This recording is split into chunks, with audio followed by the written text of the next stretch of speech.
Então você pergunta como não deixar que um certo equilíbrio, um desequilíbrio emocional nos impeça, né, de praticar. Então, na realidade, dependendo do equilíbrio emocional, né, desequilíbrio emocional, nós entendemos que isso vai ser passageiro, né? Ou seja, existem algumas situações externas na nossa vida que causam realmente um desequilíbrio emocional, né?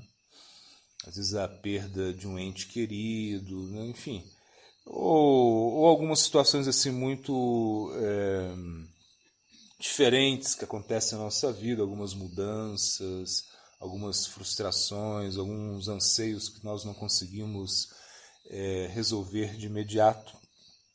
Mas, claro, o devoto ele tem muita filosofia, né? Ou seja, ele tem um embasamento filosófico muito grande, né? Então ele não deveria se deixar assim perturbar tanto por isso, né? Ele deveria continuar praticando, ou seja, entender que as práticas, né? Ou seja, as práticas espirituais, elas são muito mais poderosas, muito mais fortes, né, de qualquer situação relativa que nós vivemos, né?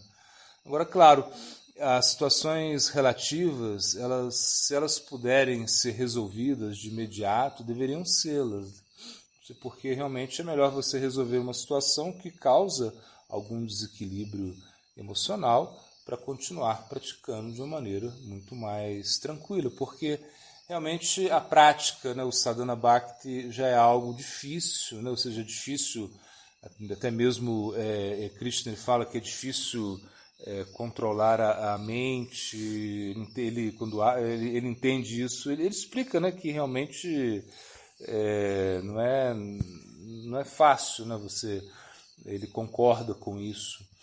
Então imagina se você tem um desequilíbrio emocional, né? A gente vê mesmo no caso de Arjuna. Arjuna não teve isso, claro, mas como uma lila, né? Ou seja, de certa maneira ele ficou meio assim uma ilusão, né? Isso era, claro, a gente entende, né? Que foi somente aí, né?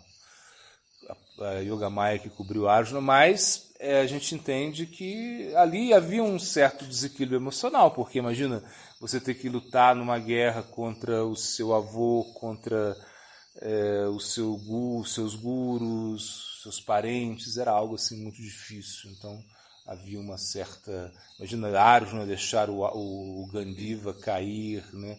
Isso era uma coisa assim muito... difícil, assim, num momento assim bem difícil, né?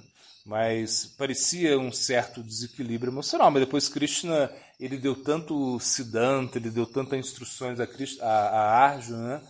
Que na realidade esse motivo pelo qual Arjuna fica em ilusão foi um favorecimento para todos nós, porque o Bhagavad Gita foi falado e Krishna desde o início ele derrota todos os argumentos de Arjuna e estabelece ou seja, uma conclusão assim muito forte em relação ao dever, não simplesmente ao dever, mas à natureza do ser, à natureza da alma, enfim. Foi uma oportunidade para que Krishna pudesse atuar como guru, né, e castigar o discípulo, enfim.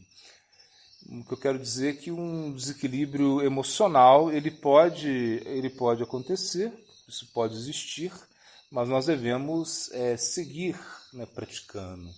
Ou seja, então o que nos ajuda muito é realmente o Siddhanta, né? Se nós temos Siddhanta, isso vai nos ajudar a entender melhor como as coisas funcionam. Ou seja, entender que a influência de Maya, a influência das gunas, a influência do karma, aceitar, né, o karma é muito importante para um devoto. Ele aceitar o karma, né? Aceitar o karma significa se aliviar de muito sofrimento, né?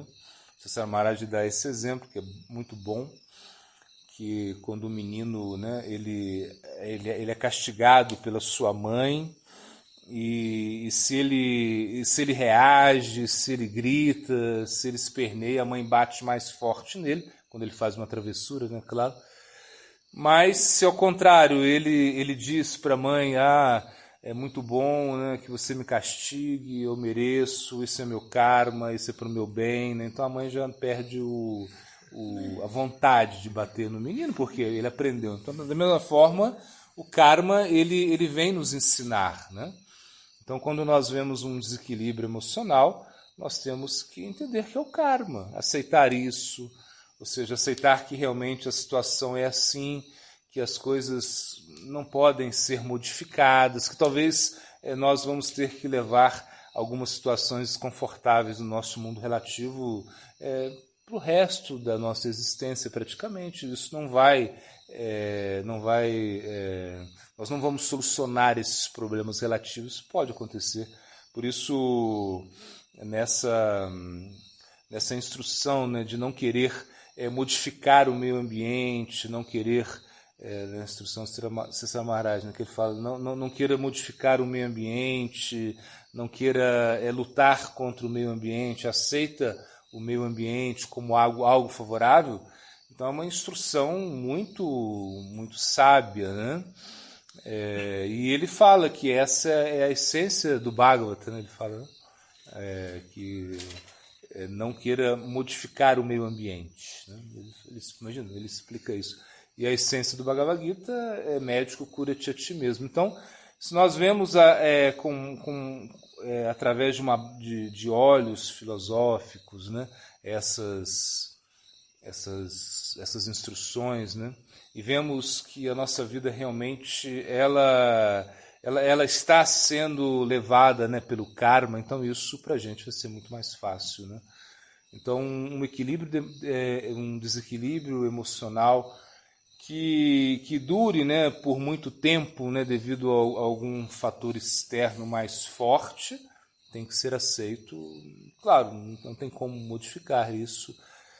Você poderia também, né, tentar modificar, se você pode, se a situação é passageira, entender que isso logo se vai estabilizar, né?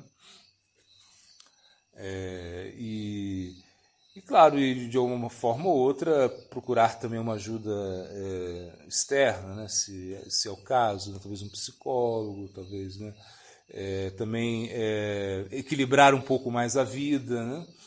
Porque às vezes também as pessoas elas ficam muito tensas, né? Devido a algumas situações, devido a uma falta de equilíbrio, né? Ou seja, não conseguem relaxar, não conseguem recrear, assim como Krishna mesmo diz que a yoga, na própria prática da yoga, ela deve ser feita dessa maneira, né?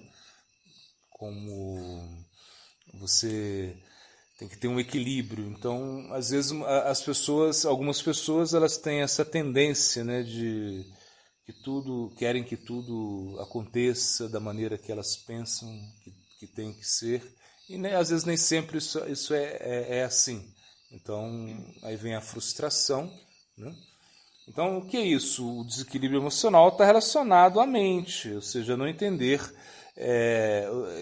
que a mente, ou seja, a inteligência ela perde para a mente, né? Então, quando a inteligência perde para a mente domina, né? Então, entender que a mente é muito desequilibrada de certa maneira, porque a mente sempre nos coloca em situações assim muito de dualidade, né? de querer, de desejar, de rejeitar coisa, de nos levar muito para o futuro. E o futuro sempre é uma ansiedade, né? Ou seja, se você projeta em termos de futuro, você não tem muita, pode ficar muito ansioso por isso. Então, eu acredito que o desequilíbrio emocional ele pode ser superado, ele deve ser tratado, se possível, né, até por meios externos, mas sempre acreditando que as práticas espirituais, o sadhana bhakti, ele pode realmente superar tudo isso. Isso é o mais importante. Ou seja, o que eu quero dizer é que nós não deveríamos abandonar as nossas práticas, né, por algum desequilíbrio emocional, né? É como, por exemplo, se você está com com algum problema de doença, né? Assim, se você realmente pode continuar, né, praticando, você deve praticar. Não é porque você está doente que você não vai praticar, né? Então, de uma maneira ou outra, você continua praticando, ainda que seja deitado na cama, enfim.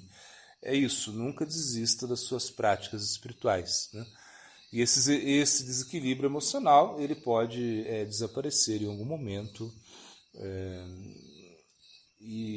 mas você nunca deve abandonar a sua prática espiritual. Então, um equilíbrio, né, entre a prática espiritual e a luta, né, por manter um equilíbrio emocional. Nem sempre a gente consegue, né, manter o equilíbrio emocional, porque tem situações que realmente fogem da nossa razão, fogem nós não conseguimos controlar as nossas emoções, né? Deveria ser assim, né?